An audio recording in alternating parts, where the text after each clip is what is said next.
ഇറാന്റെ മിസൈൽ ശേഷിയെക്കുറിച്ച് അമേരിക്കയ്ക്ക് അതീവ ഗൗരവമായ മുന്നറിയിപ്പാണ് ഇസ്രായേൽ പ്രധാനമന്ത്രി ബെഞ്ചമിൻ നെതന്യാഹു നൽകിയിരിക്കുന്നത്.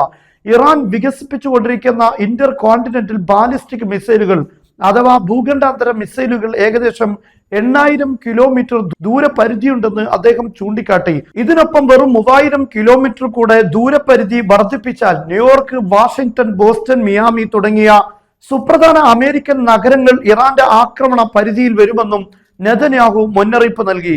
അമേരിക്കൻ പ്രസിഡന്റ് ഡൊണാൾഡ് ട്രംപിന്റെ വസതിയായ മാർ എ ലോഗോ പോലും ഈ മിസൈലുകളുടെ പരിധിയിൽ വരുമെന്ന നെതന്യാഹുവിന്റെ പ്രസ്താവന അമേരിക്കൻ രാഷ്ട്രീയ കേന്ദ്രങ്ങളിൽ വലിയ ചർച്ചയായിട്ടുണ്ട്.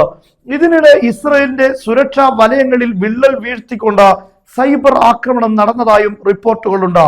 ഇറാനിയൻ ഹാക്കർമാർ ഇസ്രായേൽ പാർലമെന്ററായ നെസറ്റിലെ 2 അംഗങ്ങളുടെ ഫോണുകൾ ഹാക്ക് ചെയ്തതായാണ് വിവരം.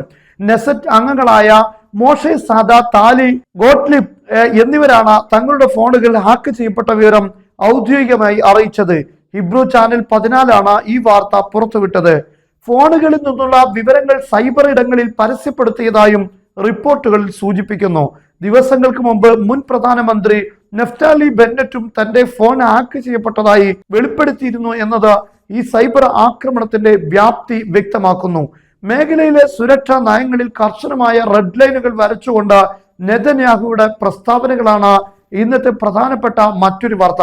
ഹമാസ്, ഹിസ്ബുള്ള, യമൻ, ഇറാൻ തുടങ്ങിയ ശത്രുക്കൾ വീണ്ടും ആക്രമണത്തിന് കോപ്പുകൂട്ടുകയാണെന്ന് അദ്ദേഹം പറഞ്ഞു. സിറിയയിൽ നിന്ന് പുതിയൊരു ഭീഷണി ഉയരുന്നതായും ഇസ്രായേൽ അത് സൂക്ഷ്മമായി നിരീക്ഷിച്ചു വരികയാണെന്നും നെതന്യാഹു കൂട്ടിച്ചേർത്തു. ഏറ്റവും ശ്രദ്ധേയമായ കാര്യം F-35 യുദ്ധവിമാനങ്ങളെ കുറിച്ചുള്ള ഇസ്രായേലിന്റെ നിലപാടാണ്. മേഖലയിലെ മറ്റൊരു രാജ്യത്തിനും F-35 വിമാനങ്ങൾ ലഭിക്കാൻ അനുവദിക്കില്ലെന്ന് നെതന്യാഹു വ്യക്തമാക്കി. ഇത് പരോക്ഷമായി സൗദി അറേബ്യയെയും തുർക്കിയെയും ഉദ്ദേശിച്ചാണെന്നാണ് വിലയിരുത്തൽ. ആകാശ യുദ്ധത്തിനുള്ള പ്ലാറ്റ്ഫോമുകൾ ഉൾപ്പെടെ പരമാവധി ആയുധങ്ങൾ ഇസ്രായേലിനുള്ളിൽ തന്നെ നിർമ്മിക്കാനാണ് ലക്ഷ്യമിടുന്നതെന്നും സൗഹൃദ രാജ്യങ്ങളെ പോലും ആശ്രയിക്കുന്നത് കുറയ്ക്കുമെന്നും അദ്ദേഹം വ്യക്തമാക്കി. ആകാശത്ത് ഇസ്രായേലിനല്ലാതെ മറ്റാർക്കും ആധിപത്യം അനുവദിക്കില്ലെന്ന വ്യക്തമായ സന്ദേശമാണ് ഇതിലൂടെ നെതന്യാഹു നൽകുന്നത്.